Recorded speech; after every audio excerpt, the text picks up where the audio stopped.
Alors bonjour à tous, aujourd'hui nous continuons notre lecture de la Bible à la lumière de la tradition de l'Église et nous allons démarrer donc ce nouvel arc de Genèse 37 à Genèse 48 qui va aborder l'histoire de Joseph et de ses frères. Donc c'est un passage des Saintes Écritures qui est très important et nous allons l'introduire. Donc nous n'allons pas commenter aujourd'hui de versets, nous n'allons pas commenter Genèse 37, mais nous allons introduire à Joseph et aux récits qui sont autour de la personne de Joseph. C'est important de bien l'introduire pour mieux le comprendre par la suite. Avant de commencer, comme toujours, nous remercions les éditions Anne Siguier, devenues Mediapol, d'avoir mis à disposition le matériel qui nous permet de faire une grande partie de ces vidéos. Également, nous tenons à toujours avoir confiance en Dieu et à lui remettre tous nos actes, et a fortiori donc une lecture des Saintes Écritures, et nous avons confiance dans le Seigneur afin qu'il nous ouvre à l'intelligence des Saintes Écritures, afin que nous l'aimions davantage. Notre Père, qui êtes aux cieux, que ton nom soit sanctifié, que ton règne vienne, que ta volonté soit faite sur la terre comme au ciel. Donne-nous aujourd'hui notre pain de ce jour, pardonne-nous nos offenses, comme nous pardonnons aussi à ceux qui nous ont offensés, et ne nous laisse pas entrer en tentation, mais délivre-nous du mal. Nous remettons également notre parcours entre les mains de notre Mère bienveillante, la Vierge Marie, qui nous montre son Fils tout le temps, tout le temps, tout le temps, et qui ne veut simplement que nous aider à l'aimer davantage, et nous avons confiance en elle, afin qu'elle puisse toujours intercéder pour nous auprès de son Fils, et nous savons qu'elle est un chemin facile pour aller au Christ. Je vous salue Marie, pleine de grâce, le Seigneur est avec vous. Vous êtes bénie entre toutes les femmes, et Jésus, le fruit de vos entrailles, est béni. Sainte Marie, Mère de Dieu, priez pour nous pauvres pécheurs, maintenant et à l'heure de notre mort. Amen. Comme toujours également, nous faisons une demande particulière à l'Esprit Saint, afin qu'il puisse corriger dans nos cœurs les erreurs éventuelles de compréhension, et pour ma part donc les erreurs de formulation qui ne sont évidemment pas de mon fait, mais de l'imperfection de notre état de pécheur. Alors, sans plus attendre, commençons cette introduction donc au nouvel arc que nous abordons, les chapitres 37 à 48. Alors, pour Abraham, l'alliance et les promesses renouvelées à Isaac, puis à Jacob, et donc maintenant, par la suite, à Moïse, l'alliance et la révélation du Sinaï, à David, encore après, l'alliance de la royauté messianique, mais donc Joseph, qui sera abordé dans les prochains chapitres. Où le situer dans cette longue préparation à la nouvelle alliance, où le Christ récapitulera tout. Et bien Joseph, c'est le fils des bénédictions, qui trouve en sa vie une première illustration. Cette histoire de Joseph est d'abord une des plus belles de la Bible, avec celle de David. Elle est touchante, merveilleuse aussi, comme ces contes de notre enfance que l'on appelle précisément merveilleux. Le reconnaître n'est pas insinuer qu'une telle vie serait purement légendaire, sans fondement historique, bien réel. Les progrès de l'archéologie, comme de l'exégèse, ont plutôt confirmé ces immigrations et même ces prises de pouvoir de tribus hourites et sémitiques, notamment les Hyksos, en Égypte, au temps même de Joseph. Sur cette base historique, ce qu'il y a de merveilleux dans l'histoire de Joseph vient en plus. Elle nous montre réaliser le triomphe du juste persécuté, qui est l'un des thèmes les plus universellement repris par nos contes, preuve qu'il répond à l'une des attentes constantes du cœur de l'homme. L'histoire du Christ le réalisera enfin pleinement comme celle de Joseph l'annonce. Particulièrement frappant, ce parallélisme familier à toute la tradition chrétienne sera relevé à mesure dans les notes suivant pas à pas le récit. Par contre, on ne trouve pas une seule fois dans l'histoire de Joseph une rencontre ou révélation de Yahvé comme celle dont furent favorisés ses pères. Il ne se heurte pas non plus de front comme Jacob avec le mystère de Dieu. Celui-ci d'ailleurs se nommera seulement Dieu d'Abraham, d'Isaac et de Jacob. Désormais l'alliance est acquise pour les 12 fils d'Israël et leurs descendants. Joseph en est justement le témoin. Donc pour voir quelqu'un, il faut un minimum de distance et d'altérité. On ne se voit pas soi-même. On peut d'abord affronter Dieu comme le fait un adolescent qui a besoin de contrer pour affirmer sa jeune indépendance. Mais si Dieu se donne par le dedans, plus moyen de voir mais aussi plus besoin. L'expérience intime est encore plus complète et convaincante que la vision extérieure, c'est-à-dire seulement des apparences. On le voit notamment en 1 Corinthiens chapitre 2 versets 11 et 12. Donc on n'est plus seulement vis-à-vis, mais en communion, en symbiose. Donc plus de heurte pour notre liberté qui se meut au contraire tout à son aise dans le champ de Dieu qu'il a créé, de ce Père qui nous y éduque. Alors Joseph n'a évidemment pas pris pour modèle extérieur à imiter, donc c'est dans ce sens qu'on l'entend, le Christ qui devait naître 1700 ans plus tard. Rempli des bénédictions promises à Abraham, c'est sa vie même qu'il a conformée à celui qui devait venir et constituer sauveur de ses frères. Cette conformité n'a pas besoin d'être cherchée, puis conquise. Elle coule de source comme le don de Dieu, la promesse réalisée. Ce que nous disions dans l'introduction générale au tout départ de ce parcours, des rapports entre préparation, donc historique, et préfiguration, illustrant comme par un art divin, trouvent ici un exemple de choix. Car cette double étape de rencontre et d'union semble une loi constante de l'itinéraire spirituel jusque dans la Nouvelle Alliance. Pour les apôtres, les tout premiers, il y eut une première étape, quand ils ont tout quitté pour suivre Jésus, depuis son baptême jusqu'à son ascension. Ils ont alors vécu avec lui. Et même l'intimité du disciple avec son maître n'empêchait pas qu'il lui restait extérieur, parfois même incompréhensif et borné, comme les pauvres hommes qu'ils étaient. À la veille de sa passion, Jésus leur annonce la seconde étape. « Il vaut mieux pour vous que je m'en aille. Si je m'en vais, je reviendrai. Je vous enverrai un autre consolateur. Le monde ne me verra plus, mais vous me connaîtrez parce que je vis et que vous vivrez, vous en moi et moi en vous. » Donc on peut relire ce passage notamment en Jean chapitre 14, versets 16 à 20. Donc ils n'auront plus à suivre le Maître sur les routes de Palestine. Leurs voix même les conduiront, car, de par la Pentecôte, le Seigneur est en eux. Le Christ, c'est eux, puisqu'ils sont devenus ses membres. Ils le portent au monde comme Joseph ouvre ses bras à ses frères. Il en va normalement de même pour nous tous, chrétiens. Il y a un temps pour voir Jésus, le découvrir, s'engager à le suivre, et il faudra toujours y revenir comme au fondement de notre vie spirituelle. Mais il y a aussi un autre temps pour être assimilé à lui, en vivre, en être transformé, tellement que dans notre humble vie quotidienne, il rayonne, sinon pour nous qui ne pouvons plus le voir puisqu'il est en nous, du moins pour que les autres en soient réchauffés, pacifiés, conquis, comme le furent les frères de Joseph. Donc, inspiration, expiration, c'est en alternant ces deux temps d'une seule respiration que, peu à peu, s'accomplit la bénédiction de notre intégration au Christ, dont la suite des patriarches de la Genèse nous offre une si parfaite illustration. Alors, je vais prendre un long commentaire de Barsotti, mais qui est très intéressant.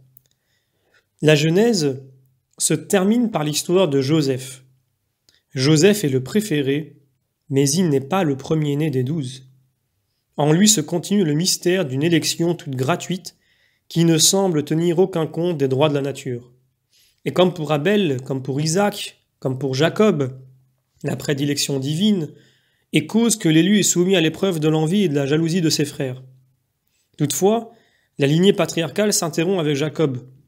Joseph n'est pas sur le même plan qu'Abraham. Isaac et Jacob, ceux-là sont les pères.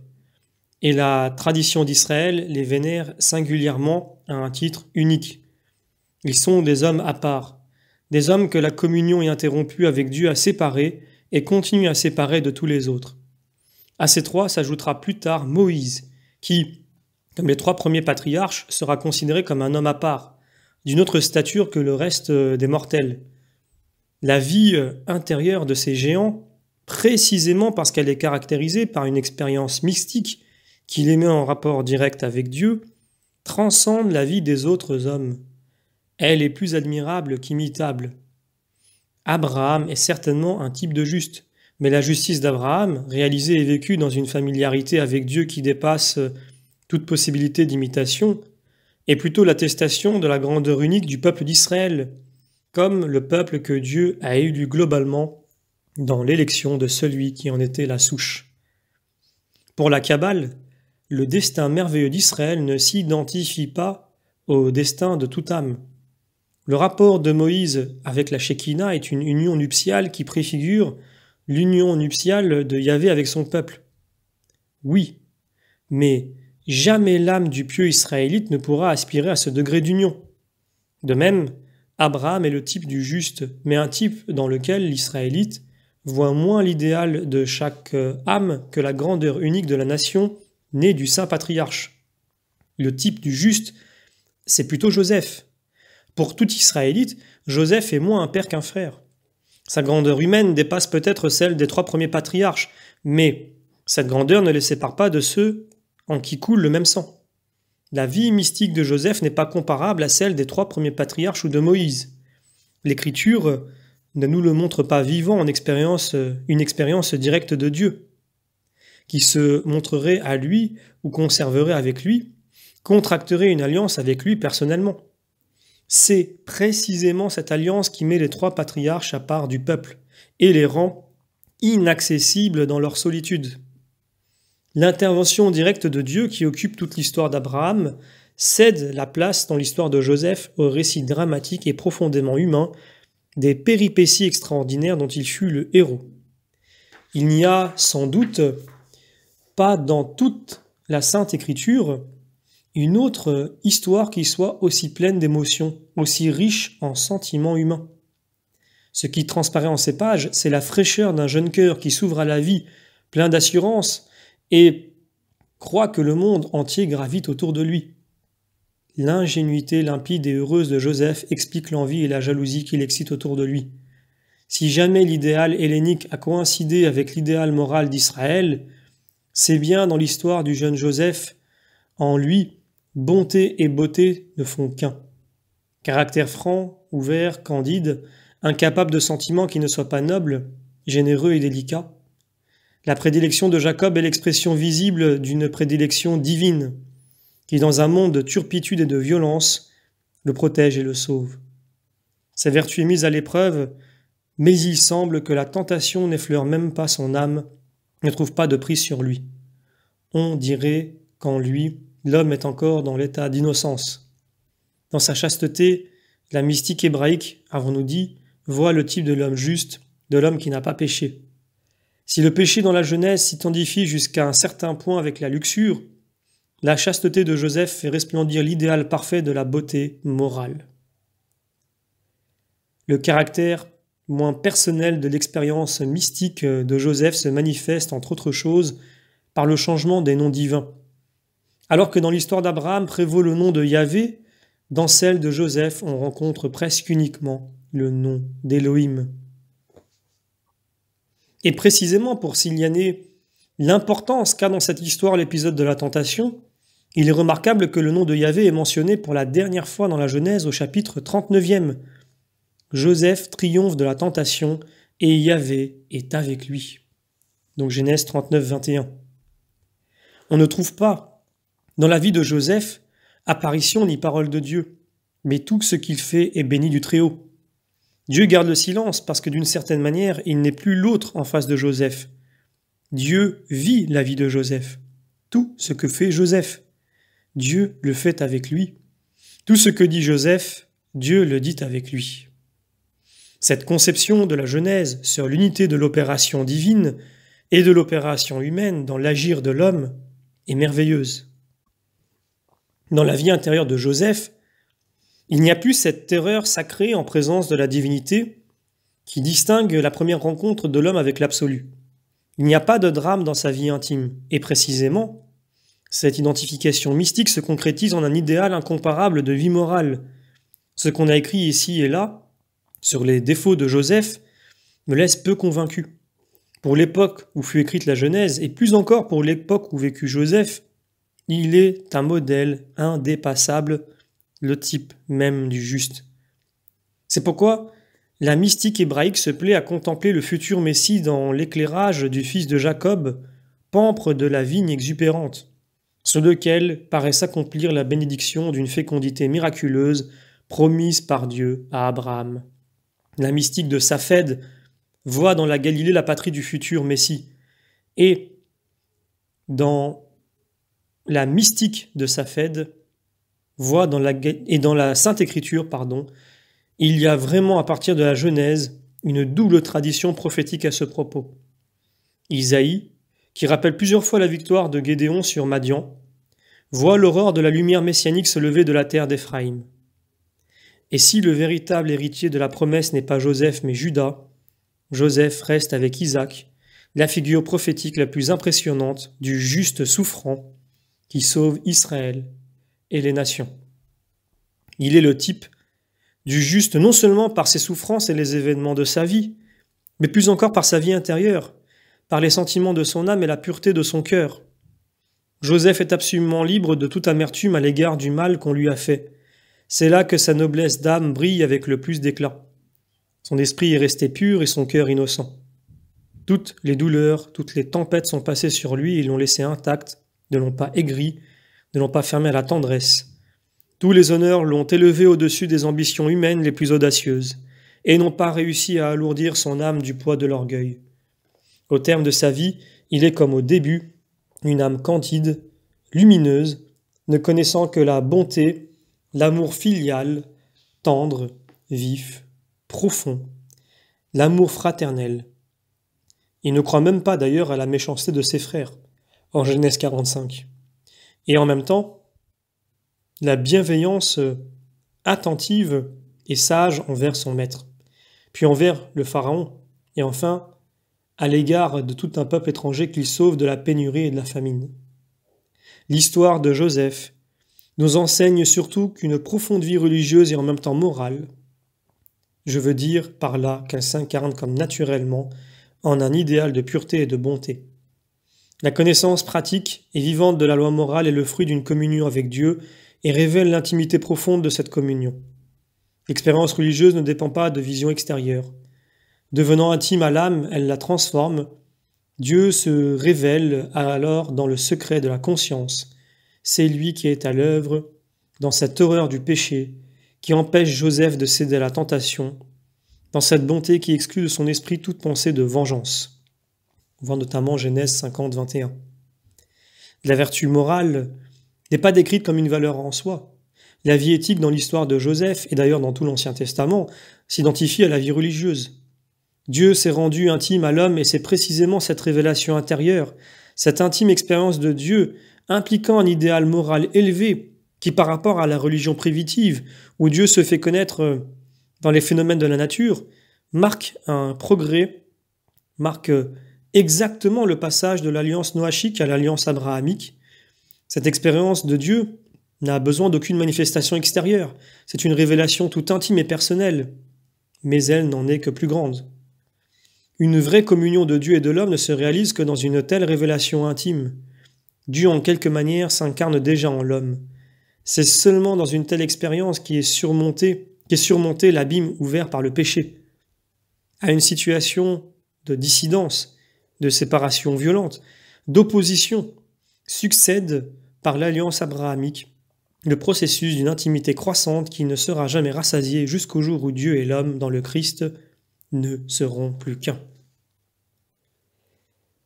Alors voilà ce beau commentaire. Et donc nous terminons l'introduction que nous venons de faire du personnage de Joseph. Alors je vous donne donc d'ores et déjà rendez-vous pour la prochaine vidéo, donc qui sera sur Genèse 37. Et là, il y aura dans cette partie que nous avons parlé, Genèse 37 à Genèse 48, aussi un découpage de Genèse 37 à Genèse 41, qui concernera la passion et la gloire de Joseph. Et donc, je vous donne d'ores et déjà rendez-vous pour la prochaine vidéo sur Genèse chapitre 37.